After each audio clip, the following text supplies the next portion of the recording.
السلام علیکم ورحمۃ اللہ وبرکاتہ۔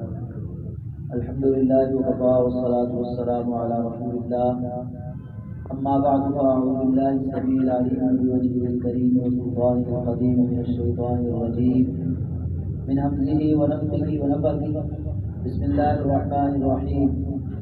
ان الذین یحبون ان تشیع الفاحشة فی الذین آمنوا لهم عذاب علیم فی الدنیا والآخرہ۔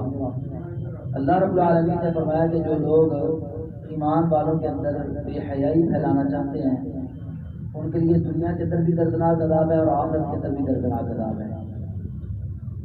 اللہ رب العالمین نے انسان کو جو فطرت دی ہے، فطرت سلیمہ، اس کے اندر یہ بات شامل ہے کہ ایک ایمان والا، ایک مسلمان، اس کے اندر حیا ہوتی ہے، اور شیطان کی یہ فطرت ہے اور شیطان کی یہ خواہش اور کوشش ہے کہ مسلمانوں میں سے حیا نکل جائے، معاشروں میں سے حیا نکل جائے، حیا کا جنازہ نکالنا چاہتا ہے۔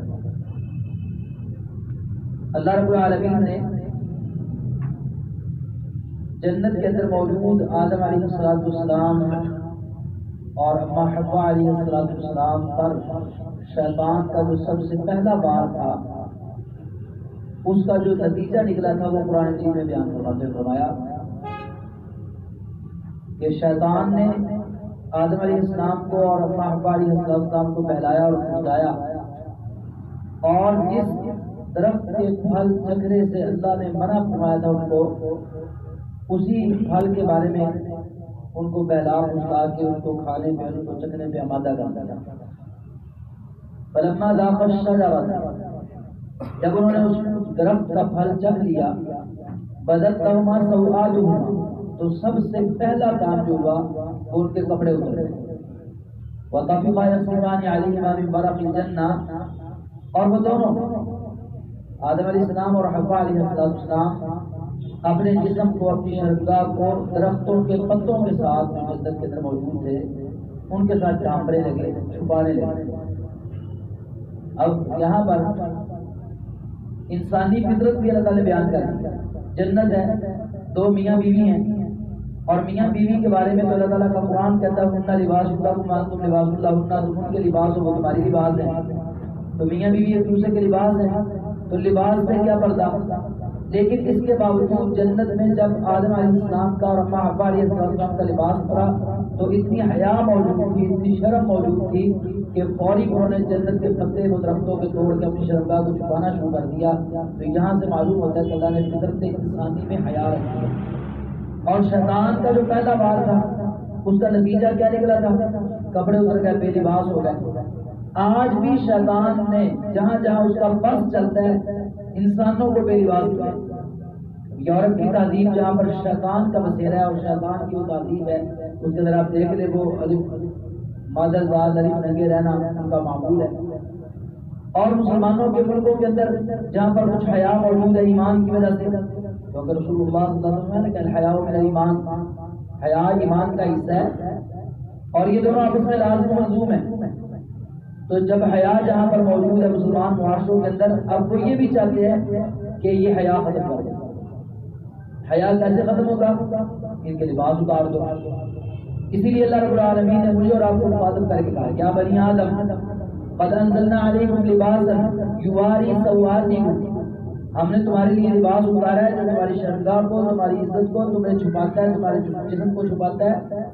اور پھر یہ ساتھ ہمیں نصیحت فرمائی لا یفتننکم الشیطان کما اخرج ابویکم من الجنۃ ینزع عنہما لباسہما لیریہما سوآتہما، شیطان یہ چاہتا ہے کہ تمہاری لباس اتار دے، اور آدم کے بیٹوں تم شیطان کے بہکاوے میں نہ آ جانا، کہیں ایسا نہ ہو کہ وہ تمہارے بھی لباس ایسے ہی اتروا دے جس طرح تمہارے ماں باپ کے سے لباس اتروائے تھے جنت میں۔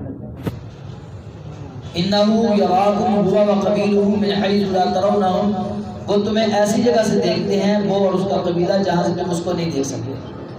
تو شیطان یہ چاہتا ہے کہ معاشروں کے اندر، مسلم معاشروں کے اندر بے حیائی عام ہو، قریانی عام ہو، فحاشی عام ہو۔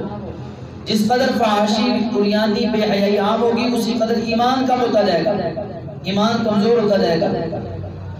آج بہت سارے ایسے معاملات شروع ہو چکے ہیں جن سے انسانوں کے اندر اور خاص طور پر مسلمانوں پہ حیا کا جنازہ نکلتا جا رہا ہے۔ یہ ہمارے ملک کے اندر چلنے والے ٹی وی ڈرامے، یہ بنائی جانے والی فلمیں، اور یہ جو گند آج کل ہمارے دکانوں میں، گھروں میں، یہ ٹی وی کے اوپر چلتا ہے، وی سی آر کے اوپر چلتا ہے، یہ ڈش کے ذریعے آتا ہے، یہ کیبل کے ذریعے ہمارے پاس چلتا ہے، اس میں سب سے بڑی کوشش شیطان کی یہی ہے کہ اس معاشرے سے اخلاق کا جنازہ نکال دو، حیا کا جنازہ نکال دو۔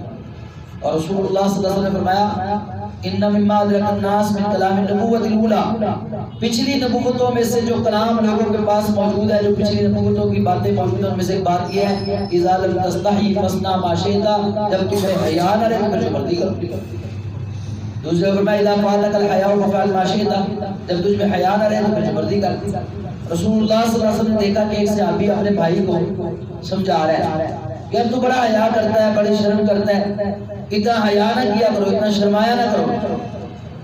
تو رسول اللہ صلی اللہ علیہ وسلم تم کیا کہہ رہے ہو؟ اللہ کے بندے، حیا تو ایمان کا حصہ، تم حیا سے روک رہے ہو، شرمانے سے روک رہے ہو۔ اور خود رسول اللہ صلی اللہ علیہ وسلم کا اپنے جو معمول تھا یا اپنی جو سیرت ہم پڑھتے ہیں تو اس میں سے یہ ملتا ہے کہ رسول اللہ صلی اللہ علیہ وسلم میں اتنی شرم و حیا تھی، کوئی کمواری لڑکی بھی اتنی شرم و حیا کی پیکر نہیں ہوتی جتنی زیادہ امام کائنات امام الانبیاء جناب محمد رسول شرم و حیا کے پیک کرتا ہے۔ تو جب معاشروں سے حیا نکل جاتا ہے، اور سچی بات ہے کہ میں ممبر میں بیٹھا ہوا بات کر رہا ہوں، آپ سن رہے ہیں، ہماری آنے والی نسلیں ہم اپنے ہاتھوں سے گزار رہے ہیں۔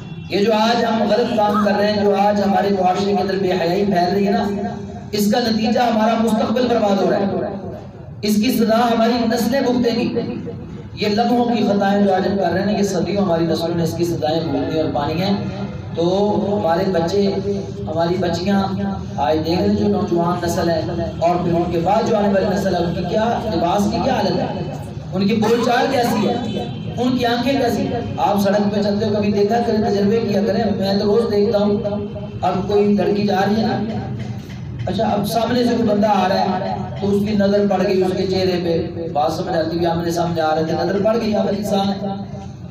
ہم یہ دیکھتے ہیں کہ ایک لڑکی اس طرف منہ کر کے جا رہی ہے، پیچھے سے موٹر سائیکل والا آ رہا ہے، سائیکل والا آ رہا ہے، اب وہ اس کی بیگ پہ جب پاس سے گزرتا ہے تو خود اپنی آنکھوں سے کئی بار دیکھا ہے، وہ آگے سے موٹر سائیکل پہ پیچھے سے مڑ کے دیکھتا ہے، سائیکل والا آگے چاہے موٹر سائیکل کسی کے ساتھ لگ جائے، ایکسیڈنٹ ہو جائے، اس کو یہ پرواہ نہیں ہے، اس کو یہ پرواہ ہے کہ میں جانے والی لڑکی کا چہرہ ضرور دوں۔